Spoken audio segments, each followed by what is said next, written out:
Good morning students, welcome to my channel Dreams Make Real. My name is Dipali and today I am going to solve your 9th class English worksheet number 57 dated on 24 November 2020. बच्चों आज की इस worksheet में हम आप लोगों की जो टेक्स्ट बुक है मोमेंट्स उसका एक चैप्टर है द हैप्पी प्रिंस।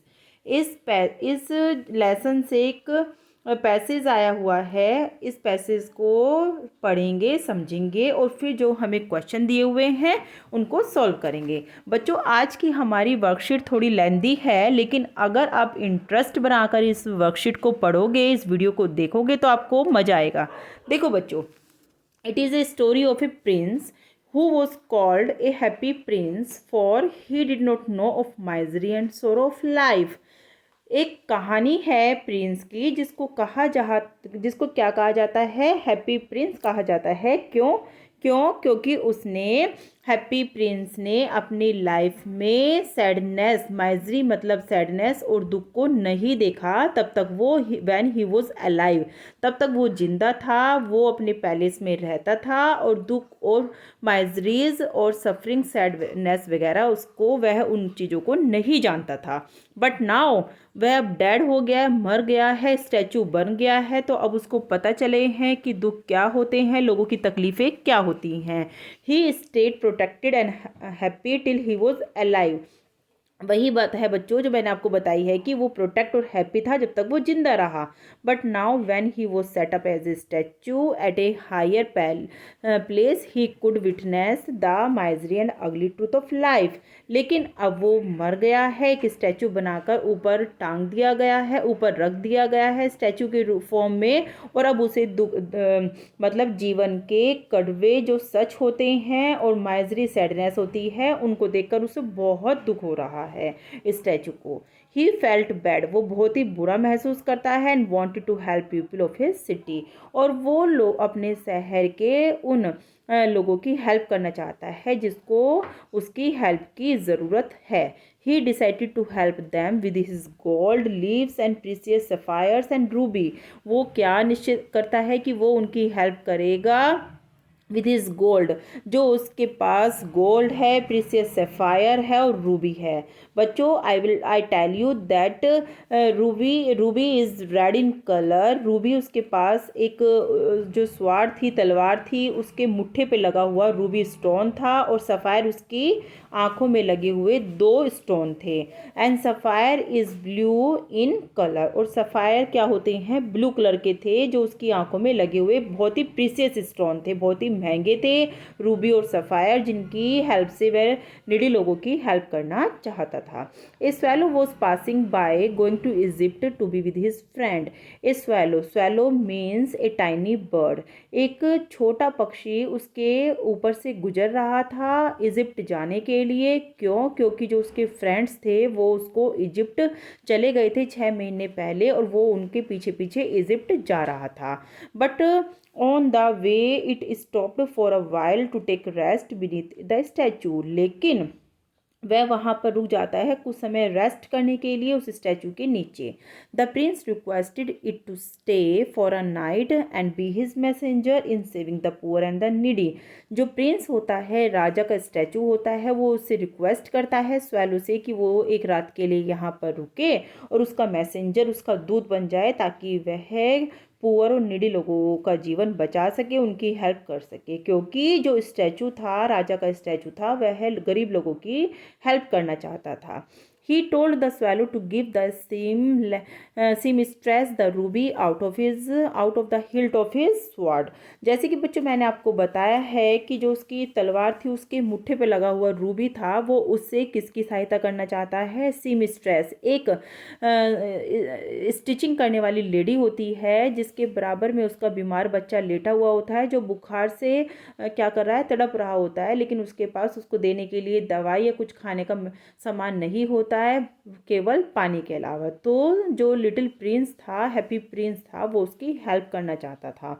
तो one of the rare sapphire from his eyes to the play right. तो रूबी से, तो जो उसके पास रूबी स्टोन था रेड कलर का, उससे तो वो सीमिस्ट्रेस लेडी के बेटे की हेल्प करना चाहता था। और बच्चों इसमें जो आपका पैसेज है ना बहुत छोटा करके दिया हुआ है, पूरी जो आपका चैप्टर है उसको समराइज करके दिया गया है, लेकिन मैं आपको थोड़ा थोड़ा समझा रही हूँ ताकि आपको समझ में आ जाए कि एब्स्ट्रैक्ट आखिर है क्या।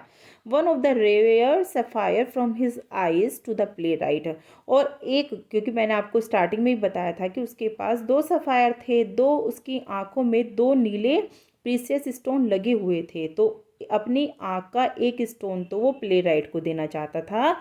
प्ले राइट के बारे में भी थोड़ा सा आपको बता देती हूँ कि प्ले राइट बहुत he was dying of hunger, वो भूख से मर रहा था। उसकी आंखों के बारे में बताया गया कि उसकी ड्रीमी आइज थी, उसके होठ पोमेग्रेनेट अनार की तरह सूख रहे थे। वो प्ले लिख रहा था जो उसे डायरेक्टर को देना था, लेकिन उस टाइम ठंड बहुत थी and there was no fire in his fireplace, और कोई भी आग नहीं जल रही थी उसकी फायर प्लेस में। वो ठंड की मारी काँप रहा था, भूख की मारी मर रहा था, मूर्छित हो रहा था। तो जो हैप्पी प्रिंस था वो चाहता था कि एक स्टोन उसको दे दिया जाए, and other I for the match girl, और एक स्टोन वो मैच गर्ल, माचिस की तिल्ली बेचने वाली एक लड़की थी जिसके सारी माचिस की तिलियाँ गटर में गिर गई थी, और वो चाहती थी कि अब वो घर अगर खाली हाथ जाएगी तो उसके फादर उसको मारेंगे, तो रोएगी, तो उससे वो अपने एक स्टोन से वो उस मैच गर्ल की हेल्प करना चाहते थे। Now when the prince is left with no eye the swallow offer to stay forever with him. तो अब स्वेलो, वो जो छोटा पक्षी था, वो कहता है कि मैं अब हमेशा के लिए तुम्हारे साथ रहूँगा, क्योंकि अब तुम्हारे पास कोई आँख नहीं है, तुम अंधे हो चुके हो, क्योंकि उसने अपनी आँखों के दोनों स्टोन दे दिए थे और अपना रूबी भी दे दिया था। The prince asked it to leave but the swallow didn't. Prince राजा ने उससे कहा कि वो चला जाए, तुम्हें इजिप्ट जाना चाहिए, लेकिन जो स्वेलो था, बर्ड था, उसने जाने से मना कर दिया। The prince then requested asking for you tell me of marvellous thing. तो फिर उससे प्रिंस रिक्वेस्ट करता हुआ कहता है कि तुमने मुझे क्योंकि प्रिंस जो स्वेलो होता है वो फिर क्या करता है, स्टैचू के पैरों के नीचे ही बैठा रहता है, और क्योंकि जो स्वेलो है वो जगह जगह उड़ा है, उसने जगह जगह की यात्रा की है, तो वो बहुत सारे किस्से कहानियाँ हैप्पी प्रिंस को सुनाता रहता है। तो इस पर हैप्पी प्रिंस क्या कह रहे हैं कि you tell me of marvellous things, तुमने मुझे बहुत ही अच्छी अच्छी बातें बताई हैं, सुनाई हैं, but more marvellous than anything is the suffering of man and women. लेकिन इन मज़ेदार बातों से भी ज़्यादा उन आदमियों के दुख हैं। देयर इज़ नो मिस्ट्री, कोई रहस्य इतना महान नहीं है जितना कि सैडनेस है। तो राजा ये सब बातें कहता है। I am covered with fine gold, राजा कहता है कि मैं तो, मेरा स्टैचू तो पूरे सोने से ढका हुआ है। सेड द प्रिंस, ऐसा राजा कहता है, you must take it off leave by leaf and give it to the poor, the living always think that gold can make them happy. तो राजा क्या कहता है स्वेलो से कि मेरे ऊपर से सोने को तुम छोटे छोटे टुकड़े करके उतार लो और फिर इनको गरीब लोगों को दे दो, क्योंकि जो जिंदा लोग होते हैं उनको तो हमेशा ही सोने की ज़रूरत होती है, पैसे की ज़रूरत होती है, और मैं तो स्टैचू बन गया हूँ, मुझे तो इस गोल्ड की कोई ज़रूरत नहीं है। तो तुम मेरे शरीर से थोड़ा थोड़ा करके ये गोल्ड उतार लो और जाकर निडी लोगों को, पुअर लोगों को दे दो। And the swallow did the same, चूँकि स्वेलो तो उसका आज्ञाकारी हो जाता है, तो स्वेलो सेम वैसा ही करता है जैसे कि हैप्पी प्रिंस कहते हैं।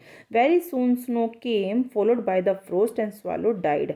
धीरे धीरे इतनी बर्फ आ जाती है, ठंड हो जाती है कि स्वेलो जो है सफ़र नहीं कर पाता, सर्वाइव नहीं कर पाता, और ठंड के कारण वो मर जाता है। ही कुड नॉट सर्वाइव, क्योंकि वो सर्वाइव नहीं कर पाता, क्योंकि बहुत ज़्यादा ठंड हो जाती है। It's death broke the Prince heart, और उसकी जो डेथ है वो क्या कर देती है, हैप्पी प्रिंस का दिल तोड़ देती है। और जब वो मरने वाला होता है स्वेलो, तो स्वेलो मरने वाला होता है, तो स्वेलो क्या कहता है राजा से, विल यू लेट मी किस योर हैंड, क्या आप मुझे अपना हाथ किस करने के लिए दोगे। तो राजा को लगता है कि ये इजिप्ट जा रहा है, तो राजा कहता है कि तुम्हें मेरा हाथ नहीं, तुम्हें मेरे लिप्स को चूमना चाहिए, क्योंकि हम जो है एक दूसरे से प्यार करते हैं। तो राजा तो ये समझ रहा है कि वो इजिप्ट जा रहा है, लेकिन नहीं, एक्चुअली में स्वेलो मरने वाला होता है ठंड के कारण। Next morning the mayor and the town councillor pulled down the statue because it looked shabby. अगली सुबह जो मेयर और टाउन काउंसलर होते हैं वो क्या करते हैं, स्टैचू को तोड़कर नीचे गिरा देते हैं बिकॉज इट लुक्स सैबी, क्योंकि बहुत ही डर्टी अनटाइडी लगता है। क्योंकि उस टाइम जो होता है ना तो उस पर गोल्ड होता है, ना ही रूबी होती हैं स्टैचू में, और ना ही उसमें दो सफ़ायर होती हैं जो बहुत ही प्रीसियस होती हैं। वो बिल्कुल खोखला हो जाता है, तो इसलिए अनटाइडी लगता है। मेयर और जब टाउन काउंसलर वहाँ से गुजर रहे होते हैं तो उनको बड़ा शैबी लगता है ये, तो वो कहते हैं कि इसको तोड़कर गिरा देना चाहिए। They melted the statue but could not melt the leaden heart. वे क्या करते हैं, स्टैचू को गलाते हैं, लेकिन देखिए जब वो मरता है ना स्वेलो, तो राजा का जो हार्ट होता है, लिडन हार्ट, वो दो टुकड़ों में टूट जाता है। तो जब उसको गलाया जाता है स्टैचू को, तो उसका लिडन हार्ट नहीं गलता। भट्टी में डालने पर भी राजा का लिडन हार्ट नहीं पिघलता। One day God asked one of his angels to bring two precious things from the earth. एक दिन भगवान अपने किसी दूत एंजल से कहते हैं कि पृथ्वी से दो प्रीसियस थिंग्स लेकर आओ। The angels brought the leaden heart of the happy Prince at dead swallow. तो जो एंजल्स होती हैं वो क्या लेकर जाती हैं राजा उसके पास, गॉड के पास, लिडन हार्ट। एक तो हैप्पी प्रिंस का जो लिडन हार्ट होता है जो नहीं गलता वो, और एक मरा हुआ स्वेलो। और देखिए एक कोइंसिडेंटली जब राजा को जब वो राजा का जो लिडन हार्ट है वो जब गलता नहीं है, तो वो लोग जो मेयर और टाउन काउंसलर होते हैं ना, तो वो उन उसके लिडन हार्ट को बेकार समझकर कूड़े के कचरे में फेंक देते हैं, और वहीं पर ही वो स्वेलो भी मरा पड़ा रहता है। इट मीन्स मरने के बाद भी स्वेलो और राजा का जो लिडन हार्ट है वो साथ साथ ही रहते हैं। तो देखो बच्चों, आपको मुझे लग रहा है काफ़ी हद तक समझ में आ गया होगा ये पैसेज, और इसकी स्टोरी भी समझ में आ गई होगी कि किस तरह से स्वेलो और हैप्पी प्रिंस एक दूसरे से अटैच हो गए थे। स्वेलो ने सारा कुछ वही किया जो कि हैप्पी प्रिंस चाहता था। किस तरह से हैप्पी प्रिंस ने अपनी रूबी से, अपने दोनों सफ़ायर से गरीब लोगों की, निडी लोगों की सहायता की थी। तो आपको काफ़ी कुछ समझ में आ गया होगा। अब कुछ क्वेश्चंस देख लेते हैं हम। The happy Prince was called a happy prince. राजा को हैप्पी प्रिंस क्यों कहा गया था? क्यों? Because he knew nothing about ugly truth of life. क्योंकि वो नहीं जानते थे जीवन के जो कड़वे सच थे। क्योंकि जब तक वो जिंदा थे तो he was always happy, he didn't know the sorrows miseries, है ना। तो इन सब चीज़ों को वो नहीं जानते। तो इसका आंसर बच्चों सही रहेगा हमारा, D option is right. Second question की तरफ चलते हैं। The swallow stayed back. जो स्वेलो था stayed back as it was, उसको वह वापस नहीं जाता। क्यों? Swallow stayed back as it was, क्यों? क्योंकि वो क्या था, बहुत ही काइंड हार्टेड था, बहुत ही दयालु हृदय का था वो। आगे देख लेते हैं बच्चों। Which of the following word does not correspond to the word suffering. ऐसा एक वर्ड बताना है चारों में से जो सफरिंग से मैच नहीं करता है, सफरिंग का सिनोनिम नहीं है। तो देखो बच्चों, ग्रीफ का मतलब दुख होता है, डिस्ट्रेस का मतलब संकट होता है, हार्ट एक का मतलब भी दिल का दर्द होता है, लेकिन सफरिंग, तो ये भी सफरिंग को शो कर रहा है, ये भी और ये भी, लेकिन हमारा डिलाइट वर्ड सफरिंग को शो नहीं कर रहा है। तो इट मीन्स इसका ऑप्शन सी रहेगा, इसका बी रहेगा। चौथा क्वेश्चन देख लेते हैं। What did the swallow do and finally what happened to it. देखो बच्चों, आंसर फोर्थ आपका ये रहा। Everyone admires the statue of Happy Prince because it was covered with finest gold. For the eyes there were two splendid sapphire, थे उसकी आंखों में, जैसे कि मैंने आपको बताया था। Which he gave one to the play right, जो उसने दे दिया था एक तो प्ले राइट को, और दूसरा उसने किसको दिया था, मैच गर्ल को दिया था। ठीक है बच्चों। And there was a large ruby, और एक लार्ज रूबी भी थी। विच ही गेव टू सीमिस्ट्रेस, जो उसने सीलने वाली लेडी को, सीमिस्ट्रेस लेडी को दे दिया था। तो बच्चों इसका आंसर आपका 4 यही रहा। आंसर 5 देख लेते हैं। What did the swallow do and finally what happen to it. Swallow ने क्या किया था? देखो बच्चों इसका आंसर 5 हम लोग यहाँ चलते हैं, जल्दी से देख लेते हैं। At last the statue of the happy Prince was left with his iron body and started to rust. अंत में जो स्टैचू हैप्पी प्रिंस का वो आयरन बॉडी के रूप में छोड़ दिया जाता है डस्ट में। And the swallow also felt sick and died. Swallow भी बहुत ही बीमार हो जाता है और मर जाता है। In the grief of his beloved friend, the happy Prince also died. तो हैप्पी अपने बिलव्ड के फ्रेंड के दुख में हैप्पी प्रिंस भी मर जाता है। तो आंसर 5 हमने देख लिया है। आंसर 6 देख लेते हैं बच्चों। The prince was looking over the city noticing how deprived he was of the truth that while he was prince and rich, the people of lesser birth died of hunger and disease and poverty at the slums। पहले हम एक बार question को देख लेते हैं। Question क्या है हमारा 6। The living always thinks that gold can make them happy. जिंदा लोग हमेशा सोचते हैं कि सोना उन्हें हैप्पी बना सकता है। तो राजा ने यही कहा था कि मैं तो मर गया हूँ, मुझे सोने की ज़रूरत नहीं है, लेकिन जो लिविंग लोग हैं, जो स्लम्स में रहते हैं, जो पॉवर्टी है, गरीबी है जिनको, उनको जो हंगर है, उनको इस गोल्ड की ज़रूरत है। Hence the prince wanted to sacrifice himself. वो अपना सेक्रीफाइस कर देते हैं and somehow gives back to all of those he was unable to reach. और उन्हें वो सब दे देते हैं जो उनकी पहुंच से बाहर है और उनकी सहायता करते हैं। As a statue he was made of gold, so he asked that he is peeled off his leaves of gold. तो तभी उसे कहा जाता है कि वो उसको उतार दे, उसकी मतलब छोटे छोटे टुकड़ों में गोल्ड को करके उतार दे। तो बच्चों आंसर क्वेश्चन 7 हम एक बार पढ़ लेते हैं। There is no misery so great as misery. कोई भी रहस्य इतना बड़ा नहीं है जितना कि सैडनेस। लेखक ने ऐसा, राजा ने ऐसा क्यों कहा था, देख लेते हैं। During his life on earth, क्योंकि जब वो धरती पर थे, जिंदा थे, the prince was called the happy Prince कहा गया था because he was always happy, क्योंकि वो हमेशा खुश थे।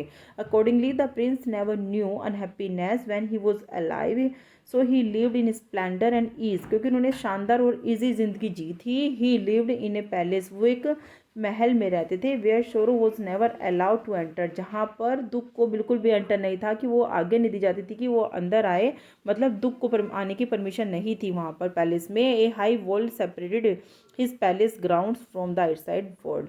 जो एक ऊंची दीवार थी, ये बताया गया है कि वो पैलेस की जो दीवार थी वो बाहर के संसार से बिल्कुल अलग थी।